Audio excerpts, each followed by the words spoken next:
Assalamualaikum warahmatullahi wabarakatuh.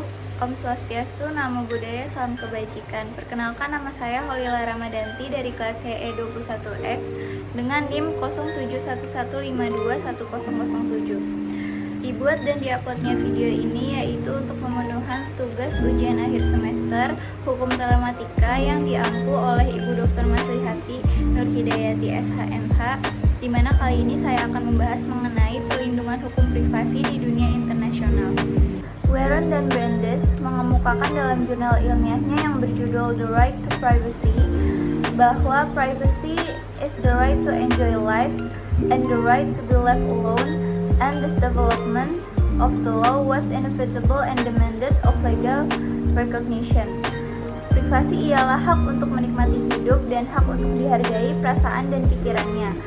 Kemudian Deklarasi Universal tentang Hak Asasi Manusia 1948 atau UDHR pasal 12 menyatakan bahwa no one shall be subjected to arbitrary interference with his privacy, family, home, or correspondence, not to attack upon his honors and reputation. Everyone has right to protection of the law against such interference or attacks.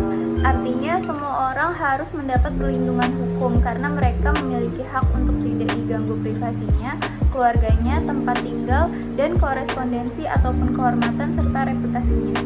Menurut Daniel Josolov, ada 6 konsepsi privacy yang berkembang dan mewarnai pemikiran tentang hak atas privasi. Yang pertama, right to privacy dikonsepsikan sebagai the right to be let alone atau hak untuk dibiarkan sendiri.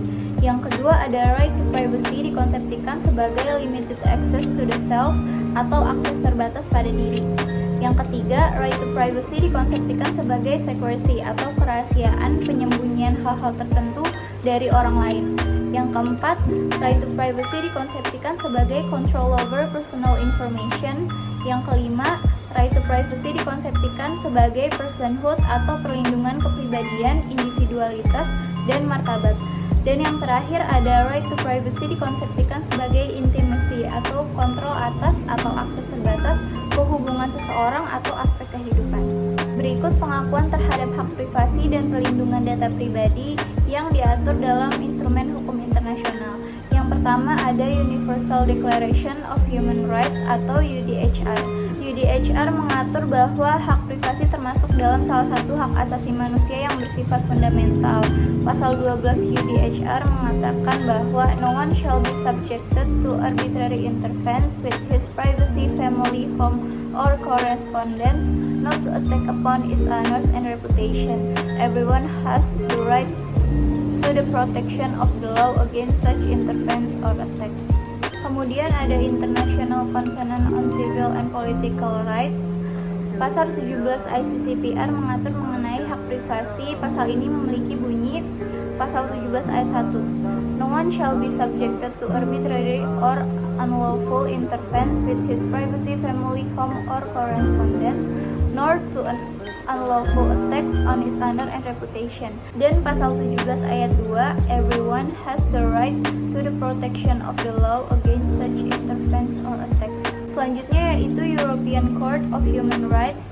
Pasal 8 ayat 1 ECHR mengatur bahwa everyone has the right to respect for his private and family life, his home, and his correspondence. Pasal 8 ayat 2 ECHR, there shall be not interference by a public authority with the exercise of this right except such as is in accordance with the law and is necessary in a democratic society in the interest of national security, public safety, or the economic well-being of the country, for the prevention of disorder or crime, for the protection of health or morals, or for the protection of the rights and freedoms of others.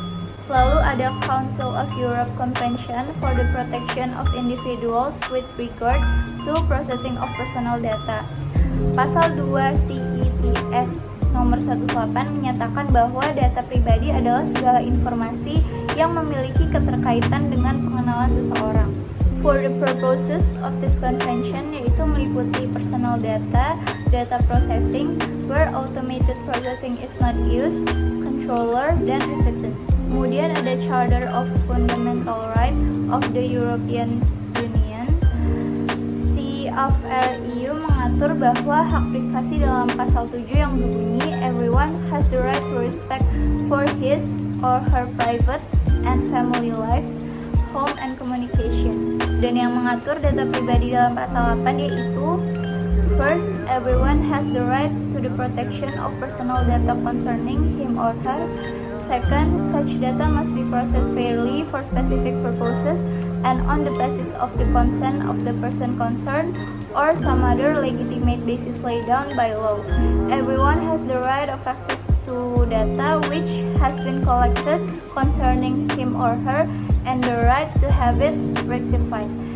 And the third, compliance with these rules shall be subject to control by an independent authority. Lalu ada European Union General Data Protection Regulation atau GDPR.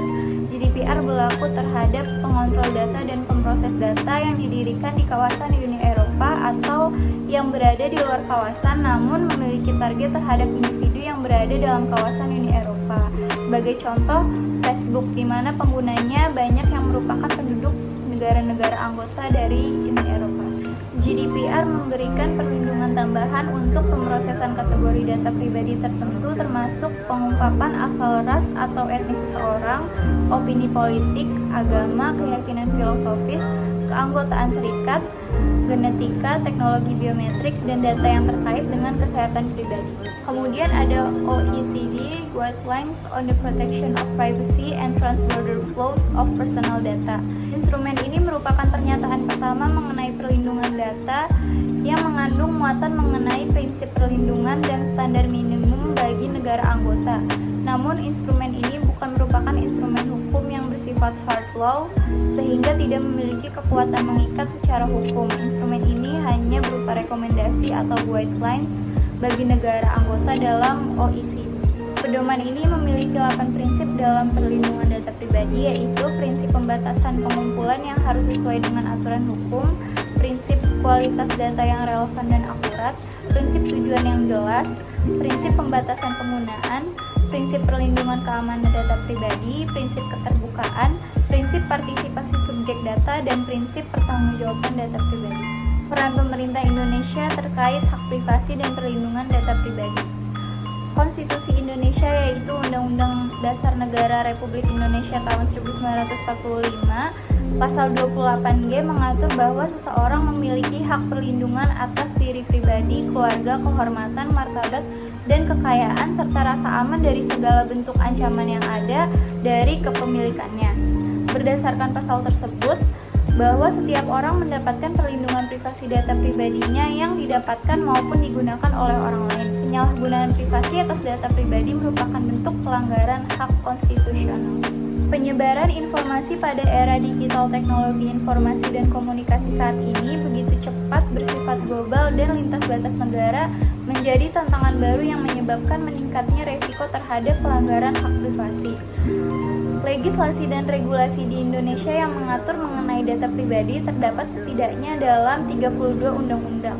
Beberapa di antaranya Undang-Undang Republik Indonesia Nomor 36 Tahun 2009 tentang kesehatan, yaitu yang mengatur mengenai data serta kondisi kesehatan pasien atau rekam medis pasien. Kemudian UU Nomor 10 Tahun 1998 tentang perbankan yang mengatur data pribadi nasabah serta transaksi yang dilakukan.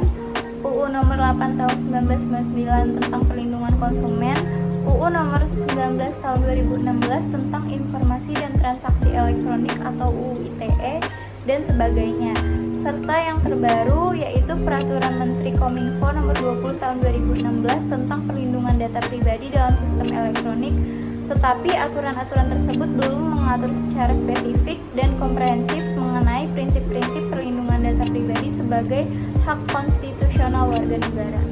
Berikut merupakan contoh kasusnya, yaitu kasus Bjorka, seorang peretas yang ramai menjadi perbincangan masyarakat pada September lalu karena aksinya yang membocorkan data masyarakat maupun deretan para menteri di Twitter. Bjorka menyebarkan data pribadi beberapa pejabat dan tokoh publik termasuk Menteri Komunikasi dan Informatika Menkominfo Johnny G. Plate, Aksi Bjorka ini dinilai sebagai aksi hacktivism atau yang mengaspirasikan lemahnya keamanan data digital dan kurangnya upaya pemerintah dalam melindungi hal tersebut. Walaupun beberapa masyarakat malah berbanding mendukung aksi Bjorka lantaran mereka merasakan sang hacker menyampaikan aspirasi yang turut mereka rasakan, aksi tersebut tetaplah sebuah tindak kejahatan digital. Aksi peretasan yang terjadi ini bukan hanya melanggar norma-norma sosial tetapi juga dapat menimbulkan keresahan publik. Karenanya dibutuhkan payung hukum yang jelas untuk mengurangi angka peretasan data pribadi. Untuk tujuan itu, Kominfo segera melakukan rancangan undang-undang atau RUU perlindungan data pribadi. Dikutip dari situs kominfo.id, Menkominfo Johnny G. Plate menyebutkan penuntasan RUU sedang menjadi prioritas utama untuk menjaga kedaulatan dan keamanan data masyarakat. Tak berhenti di situ, peran perusahaan dan instansi pemerintah juga dibutuhkan untuk memperkokoh arsitektur data digital. Perusahaan dan instansi yang menghimpun data pribadi masyarakat harus bijak dan bertanggung jawab dalam mengelola data yang mereka miliki. Perusahaan dapat merekrut orang-orang yang berkapabilitas untuk mengelola basis data mereka sehingga hacker tidak dengan mudah melakukan aksi pencurian data. Kita sebagai pemilik data juga dapat melakukan pencegahan dalam meningkatkan literasi keamanan data digital seperti tidak menggunakan kata sandi yang sama pada setiap akun, bijak dalam membagikan data pribadi seperti KTP, email, dan sebagainya, dan berhati-hati dalam mengunjungi situs atau mengunduh aplikasi yang berbau penipuan atau phishing. Perlu diingat, data pribadi merupakan hal privasi yang harus sama-sama kita jaga dengan baik.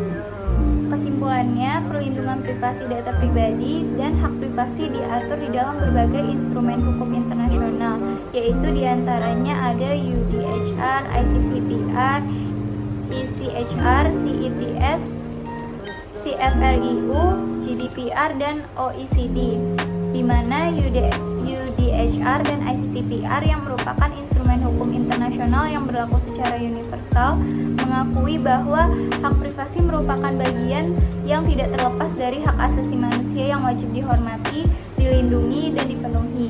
Kawasan Eropa memiliki berbagai instrumen hukum internasional yang lengkap mengenai hak privasi dan perlindungan data pribadi, yang merupakan instrumen hukum internasional yang bersifat hard law, mengatur secara detail mengenai prinsip-prinsip pengumpulan data pribadi dan hak subjek data. Indonesia secara khusus membutuhkan undang-undang dan kebijakan yang melindungi privasi data pribadi. Perlindungan privasi data pribadi di Indonesia pada umumnya diatur oleh sejumlah peraturan perundang-undangan yang jumlahnya sekitar 32.